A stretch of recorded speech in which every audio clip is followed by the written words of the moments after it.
Thank you. I first wanted to express my gratitude and appreciation for your teachings regarding autism. I have a 12-year-old son with autism, and I just look at it so differently after hearing what you've taught, and I just was wondering if you have anything new to add to your previous teachings regarding that matter. The biggest thing, and you've heard some of this before, but we're going to take it further in light of this new conversation about satisfaction. The most important thing is that you've heard us all morning so far here talking about how most people are trying to find mutuality with each other rather than with their inner beings. As a human, I want you to get me, so I'm going to explain myself to you, I'm going to be around you, and then I'm going to adjust my behavior according to your feedback. So if you exhibit dissatisfaction with me, I'll try to adjust rather than using my guidance system and aligning with my inner being and my greater purpose and who I really am. I'll just keep adjusting, and I'll look for a segment of the population that seems pretty stable, and then I'll do my best to please them. But they're such a fickle lot, and they keep changing what they want from me, so I keep standing on my head in different ways until I'm not too far into this experience before I'm pretty lost, because what I thought they wanted from me and I gave them wasn't enough. So they keep making more and more demands on me, and I keep getting more and more depleted because I'm not going to the receiving mode where I not only receive but refresh. I'm in the depleting mode where I'm trying to give everybody what they need or want from me because I almost desperately want them to understand me or get me. Esther even today laughs at herself as she knows she's being misunderstood and tries again to explain, only to realize they're not getting it, and in most cases they're not likely to get it, and she's depleting herself by caring whether they get it or not. So some of you said, been there, done that. I think I'm going to be so clear about who I am that I am not going to play that game of seeking mutuality with other humans. I'm going to find my alignment with source, and I'm going to be me, and you can like it or lump it. Which means I'm going to be the best person that you ever interacted with, because you can't use me for your mutuality.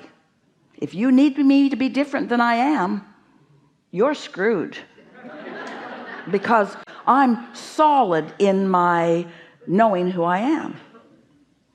Most of the programs around that, still, even with those who hear us speak like this, are pointed toward wanting to assist those who have been labeled that, to become more normal, to become more pliable, to become more pleasing, to fit in better.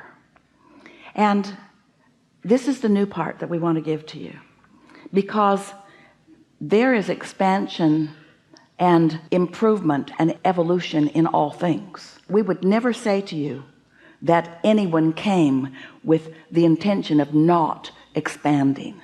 They just come with the intention of helping others expand what true alignment is.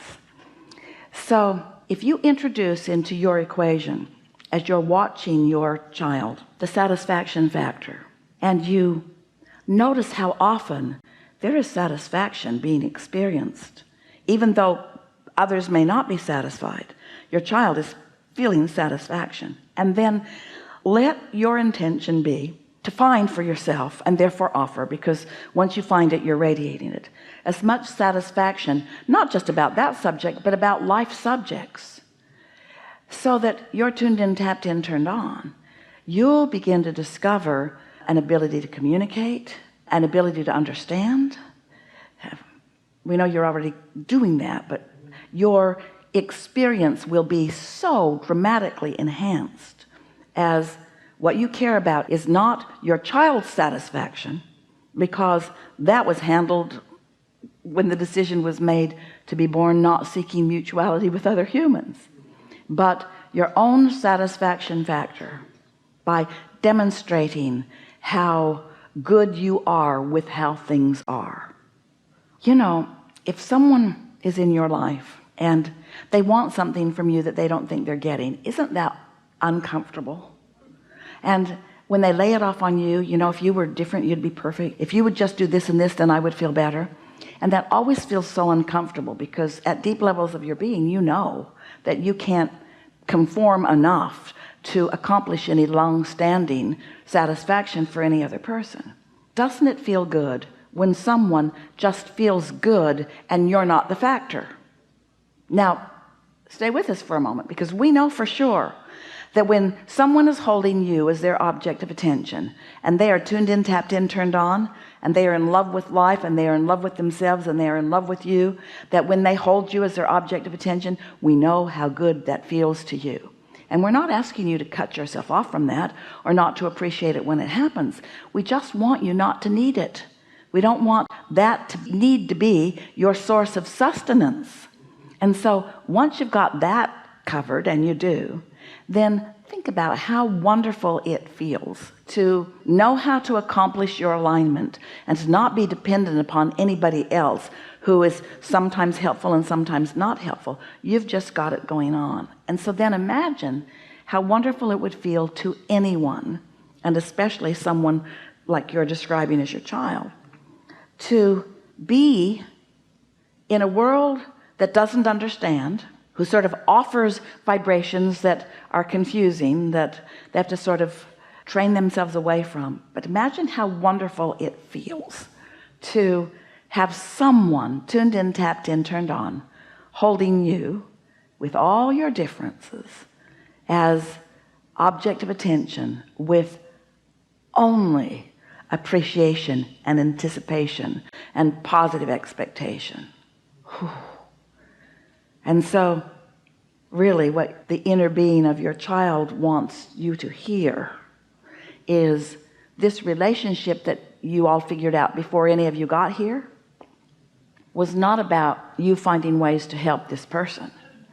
It was a determination of this person to help you. Thank you. And therefore you, on the other hand, to help others. Thank you.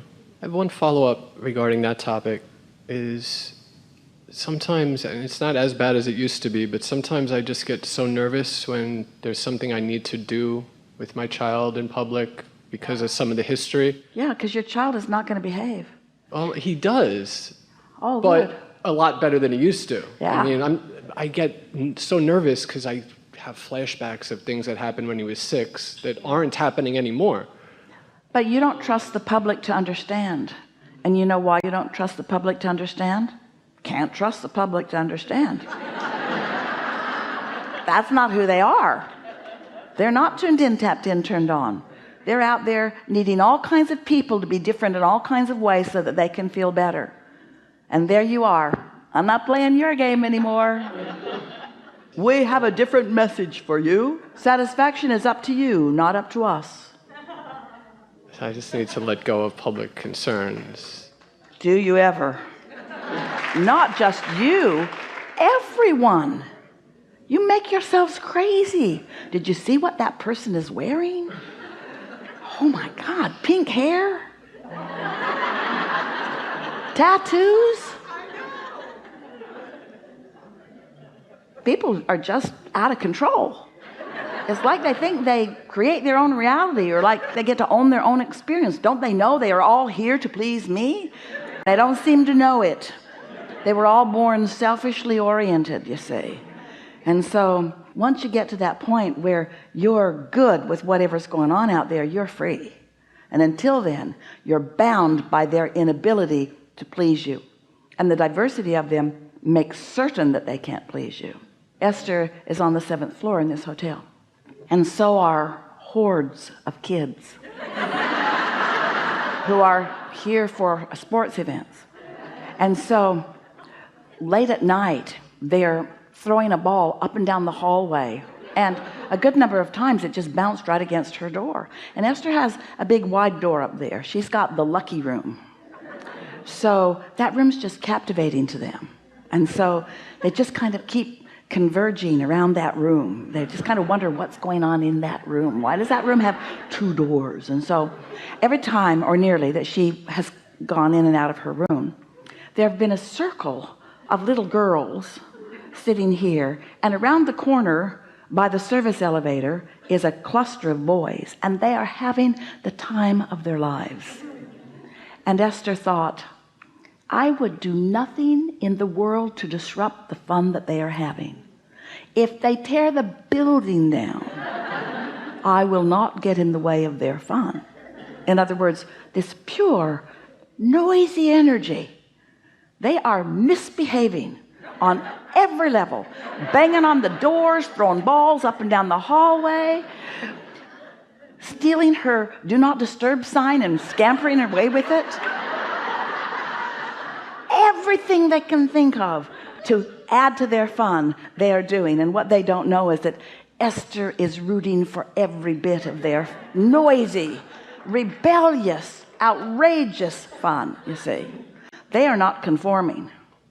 Their parents don't seem to know.